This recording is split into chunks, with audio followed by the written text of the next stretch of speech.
So, cycling is usually associated with the Summer Olympics, but during this month's Winter Games in Italy, bikes played a prominent role. Lime says the number of rides and distance traveled doubled in Milan compared to the same time last year. That includes both its e-bikes and scooters. The company also saw more people choosing to travel by bike during the Paris Games in 2024. Wayne Ting is the CEO of Lime, and it certainly is impressive growth. I mean, you expect more on this. Can you just tell me about what this is built on? Both the foundation, right? The fact that you have new physical bikes, a new generation of bike, but also the things that software might enable you to do. Apparently, a more convenient and cheaper subscription model.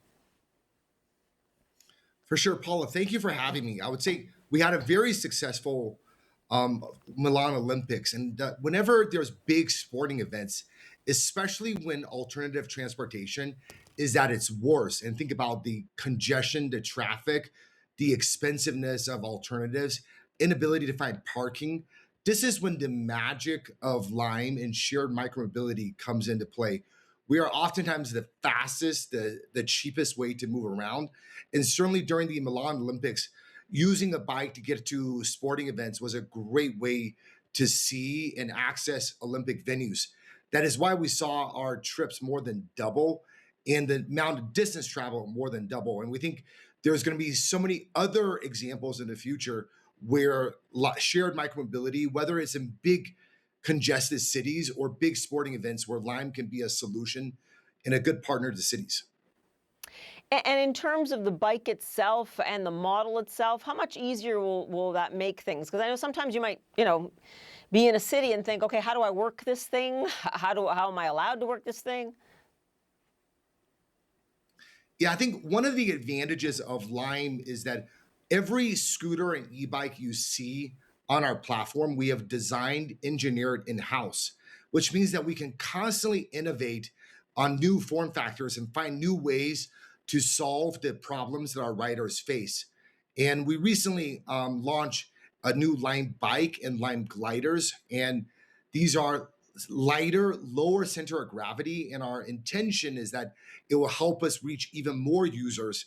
And certainly, as we scale to more cities, you're going to see us bring different form factors and continue to innovate on different ways that riders can access shared micromobility so that they don't feel that initial fear or worry that this may not be something that's right for them.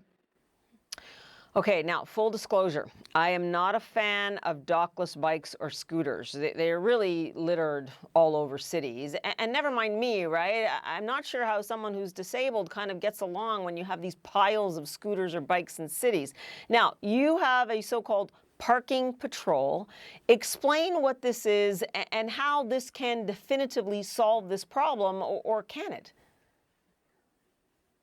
Yeah, Paula, we take parking very seriously and we take the feedback like the one you just shared very seriously. And we use both our software, hardware, our operations team to ensure that Lime shows up in a way that feels tidy and we're parked in a way that's not blocking the accessible sidewalks, that's not blocking pedestrian sidewalks.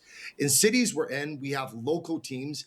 When we see too many bikes and scooters in a single sidewalk, we have local teams that can come by and they can move these bikes and scooters out of the way to a different part of the city that may actually don't have sufficient number of bikes and scooters. We also ask our riders to take a picture after the end of every single trip. And we've actually recently introduced an AI technology. It's really a video. And when we see the bike and scooter is parked in the wrong place, or if it's blocking an accessible sidewalk, we're not going to let you end the trip. We're going to give you instructions to move that bike and scooter so that we can use technology to solve the issue, Paula, that you just described of like overcrowded parking. The last thing we want to do is to block somebody in a wheelchair to access where they need to go.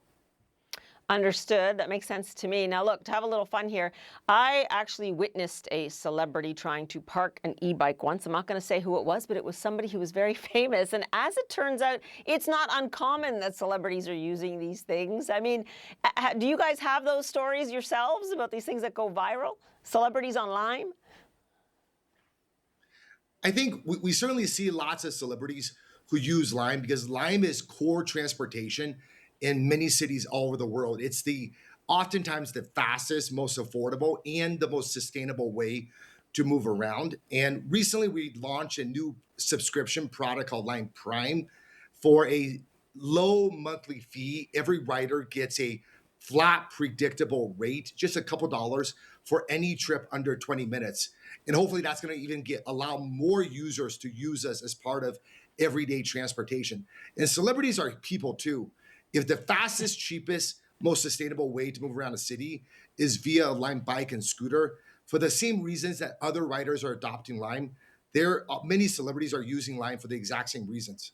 Yeah, it was kind of funny because this celebrity was clearly trying to do it incognito. So think, why would I be on an e-bike? But there he was. Wayne Ting, we'll leave it there for now. Thanks so much. Appreciate it.